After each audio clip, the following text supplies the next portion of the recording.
सर्वेभ्यो नमो नमः। अद्य वयं कक्षा षष्ठ्याः एकादशः पाठः वृक्षाः सत्पुरुषा इव अस्य अभ्यासकार्यं कुर्मः। आज हम कक्षा छठी के 11वां पाठ वृक्षाः सत्पुरुषा इसका अभ्यास कार्य करते हैं। वृक्षाः वृक्षाः शब्द का अर्थ होता है पेड़। सत्पुरुषाः माने सज्जन व्यक्ति, सज्जन पुरुष, सज्जन व्यक्ति। इव माने जैसे, माने जिस प्रकार सज्जन पुरुष समाज का भला करते हैं, उपकार करते हैं, ठीक वैसा ही पेड़ भी समाज का हमेशा भला करते हैं और उपकार करते हैं। जिस प्रकार समाज में स्थित अज्ञान को, अन्याय को दूर करने का प्रयास सज्जन पुरुष करते हैं, उसी प्रकार पेड़ भी इस संसार में जितने भी प्राणी हैं उनका भूख मिटाने का, जो कालुष्य है, जो दूषित हवा है, उसको साफ करने का कार्य हमेशा करते हैं। तो इसलिए जिस प्रकार सज्जन पुरुष भला करते हैं तो पेड़ भी उसी प्रकार समाज का भला करते हैं। तो इसका सबसे पहला अभ्यास है प्रथमः प्रश्नः एक पदेन उत्तरत। तो पहला प्रश्न है एक पद में उत्तर देना। अद्य विद्यालये कः कार्यक्रमः। आज विद्यालय में कौन सा कार्यक्रम है। तो उत्तर वृक्षारोपण कार्यक्रमः। तो वृक्षारोपण कार्यक्रम है। वृक्षारोपण का मतलब पेड़ लगाना। ख छात्रैः सह कः वार्तालापं करोति। छात्रों के साथ, स्टूडेंट्स के साथ कौन वार्तालाप करते हैं। आचार्यः, आचार्य करते हैं। वयं कानि आनंदेन खादामः। हम किनको आनंदपूर्वक खाते हैं। फलानि, फलों को। अस्माकं जीवनं केषाम् उपरि आधारितमस्ति। हमारा जीवन किन पर आधारित है। वृक्षाणां, तो पेड़ों के ऊपर ही आधारित है, क्योंकि पेड़ नहीं है तो हम भी नहीं हैं। क्योंकि एक उक्ति है हिंदी में, पेड़ों से वायु, वायु से आयु। अर्थात पेड़ों से हवा मिलती है, वायु मिलता है, और उस वायु के माध्यम से ही हमारी आयु बढ़ती है। केषाम् आश्रयः वृक्षेषु भवति। किनका आश्रय पेड़ों पर होता है। जिस प्रकार हम घर बनाकर रहते हैं जमीन पर, ठीक वैसे ही खगानाम माने पक्षियों का भी आश्रय जो है, निवास स्थान पेड़ ही होते हैं प्रायशः। प्रश्न संख्या द्वितीयः पूर्ण वाक्येन उत्तरत। अब पूरे वाक्य में उत्तर देना है। वृक्षाः अस्मभ्यं किं किं यच्छन्ति। पेड़ हमको क्या क्या देते हैं, क्या क्या प्रदान करते हैं। तो उत्तर है वृक्षाः अस्मभ्यं मधुरानि फलानि काष्ठानि औषधानि छायां च यच्छन्ति। पेड़ हम सबको मीठे मीठे फल, लकड़ियाँ, औषधियाँ, छाया को प्रदान करते हैं। इससे अन्य भी बहुत सारी चीज़ हम उनसे प्राप्त करते हैं। पाठ के हिसाब से यही है। जल प्लावनस्य संकटम कथम न आयाति। जल प्लावन शब्द का अर्थ होता है बाढ़। बाढ़ का जो संकट है, परेशानी है, कैसे नहीं आती। तो वृक्षाणां कारणेन मृदापरदनं न भवति येन जल प्लावनस्य संकटम न आयाति।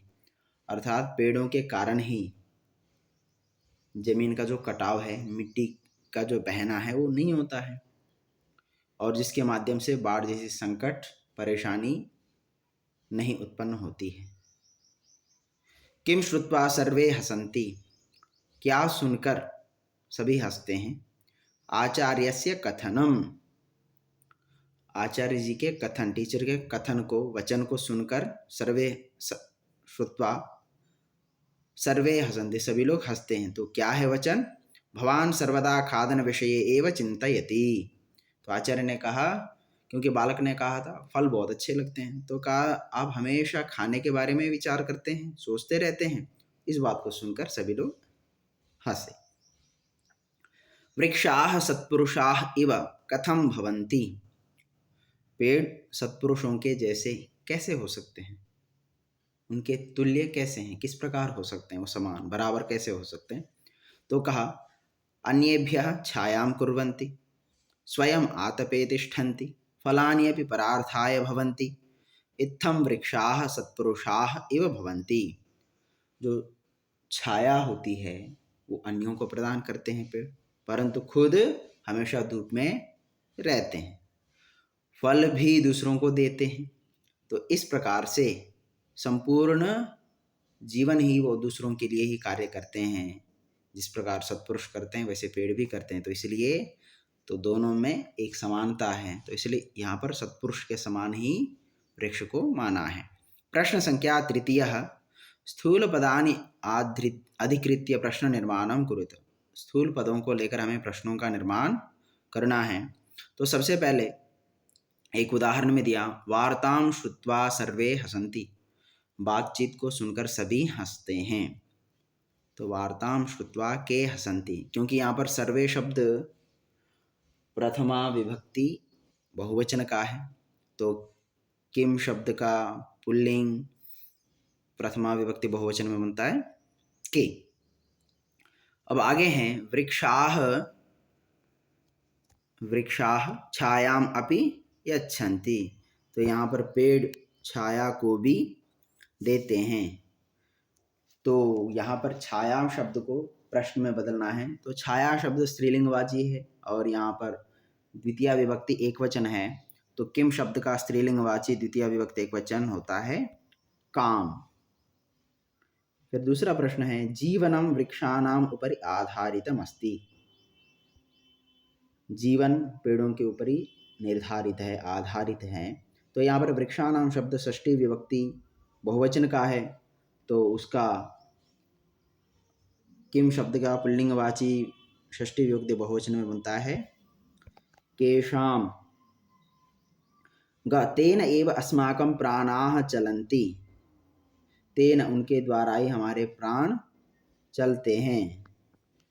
तो यहाँ पर प्राणाः शब्द का प्रश्न निर्माण होगा के, उनके द्वारा ही हमारे क्या चलते हैं। अहम कतिचन प्रश्नान् पृच्छामि। मैं कुछ प्रश्न पूछना चाहता हूँ या पूछ रहा हूँ। तो प्रश्नान् द्वितीय विभक्ति बहुवचन है तो कान। और अंत में वृक्षाः बहूनां खगानां आश्रयः भवति। पेड़ बहुत सारे पक्षियों का आश्रय हैं। तो खगानाम यह भी सेम षष्ठी विभक्ति बहुवचन है तो केशाम। तो ये उत्तर हुआ।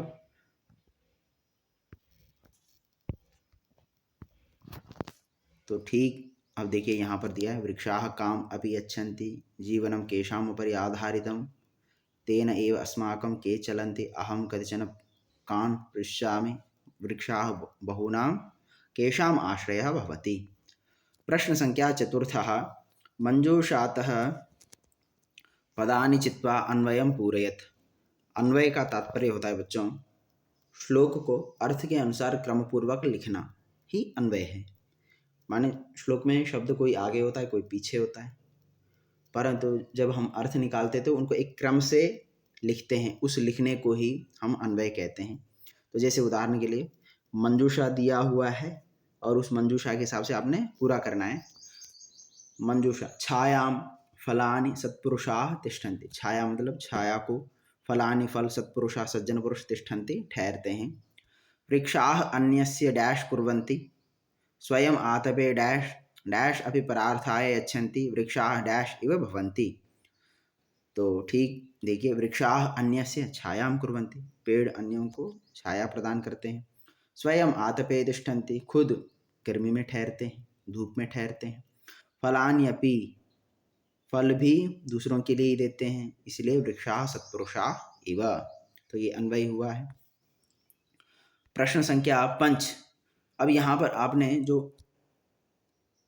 सही है उनके सामने टिक और जो नहीं है वो क्रॉस लगाना है। जैसे वृक्षेभ्यः यानि वस्तूनि प्राप्यन्ते तानि राइट कुरुतः, यानि न प्राप्यन्ते तानि क्रॉस चिह्नं कुरुतः। अर्थात पेड़ों के माध्यम से जो हमें प्राप्त होते हैं उनको टिक करिए और नहीं तो क्रॉस करिए। जैसे यहाँ पर फलानि सबसे पहला ही है तो फलानि सही है, तो फलानि तो ठीक है। यहाँ पर फलानि बिल्कुल पेड़ों से प्राप्त होता है। तो टिक। फिर दूसरा है मोदकानी, तो लड्डू पेड़ों से प्राप्त नहीं होते हैं, तो इसलिए यहाँ पर हुआ क्रॉस। काष्ठानी, काष्ठानी शब्द का अर्थ होता है लड्डू, लकड़ी, तो लकड़ी है तो लकड़ी पेड़ों से ही प्राप्त होते हैं, तो इसलिए राइट। औषधानी, इससे पहले पुष्पानी है, तो फूल भी पेड़ों से प्राप्त होते हैं। औषधानी, औषधानी मीन्स दवाइयाँ, औषधियाँ प्राप्त होते हैं। प्रस्थरानी, प्रस्थरानी शब्द का अर्थ होता है पत्थर, तो पत्थर तो पेड़ों से प्राप्त नहीं होते, तो क्रॉस। छाया, बिल्कुल छाया भी पेड़ों से ही प्राप्त होता है। निर्यासः, निर्यासः शब्द का अर्थ होता है बच्चों गोंद, तो गोंद पेड़ों से ही मिलता है, तो वह भी ठीक है। तो यहाँ पर केवल मोदकानी और प्रस्तरानी को छोड़कर बाकी सभी जितने भी यहाँ पर शब्द दिए हुए हैं वो सारे के सारे पेड़ों से ही प्राप्त होते हैं। तो इसलिए जिन साधनों के माध्यम जो साधन यहाँ पर पेड़ों से प्राप्त हो रहे हैं उनको टिक करना था, तो हमने कर लिया है। तो अब प्रश्न संख्या 6, वृक्षः शब्दस्य विभक्तिं क्रमानुसारं निर्दिष्ट स्थाने लिखत। तो अब यहाँ पर वृक्ष शब्द को आपने विभक्ति के अनुसार क्रम से लिखना है, और केवल वो एक वचन को ही लिखना है, क्योंकि मंजूषा में यही शब्द है। तो प्रथमा का वृक्षः, द्वितीया वृक्षम, तृतीया वृक्षेण, चतुर्थी वृक्षाय, पंचमी वृक्षात्, षष्ठी वृक्षस्य, सप्तमी वृक्षे, और संबोधन हे वृक्ष। ये सेम जैसे राम शब्द या छात्र शब्द है, ठीक वैसा ही वृक्ष शब्द भी है। तो जैसा आप राम याद करेंगे ठीक वैसे ये भी शब्द अपने आप याद हो जाएगा। तो आपने अभी से ही धीरे धीरे शब्द रूपों को याद करना प्रारंभ करें, जैसे वृक्ष है, कोई राम है, इस प्रकार। प्रश्न संख्या 7, विशेष्य विशेषणानि मेलयत। यहाँ पर विशेष्य और विशेषण पदों को मिलाना है। वातावरणम, विशेष्य और विशेषण जानते ही हैं। विशेषण माने किसी की विशेषता, किसी संज्ञा पद की विशेषता, और विशेष्य जो वस्तु है जिसकी हम विशेषता बता रहे हैं। विशेषण किसी की गुण बताना, और विशेष्य कोई संज्ञा पद है जिसकी हम बता रहे हैं, जिसकी विशेषता हम बता रहे हैं। वातावरणम, वातावरण मीन्स वातावरण। वयम, हम सब। फलानि, फल, पादपाः, पौधे। और आगे शब्द है बहवः, बहुत सारे। मधुरानि, मीठे। शुद्धम, शुद्ध। सज्जाः, सज, सावधान। तो दूसरे में, पहले में हैं सारे के सारे विशेष्य पद और दूसरे में विशेषण है। तो अब देखिए वातावरणम शुद्धम, तो वातावरण शुद्ध। वयम, सज्जा, हम सब तैयार हैं। फलानि, मधुरानि, मीठे फल हैं। पादपाः बहवः, बहुत सारे पौधे। प्रश्न संख्या 7, चित्र साहाय्येन 10 वृक्षाणां नामानि अधः रिक्त स्थाने लिखित। यहाँ पर एक चित्र दिया हुआ है, इस चित्र में 10 वृक्षों के पेड़ हैं, उन पेड़ों को आपने संस्कृत में लिखने का प्रयास करना है। तो अब देखते हैं, सबसे पहला जो पेड़ है वो है पीपल का।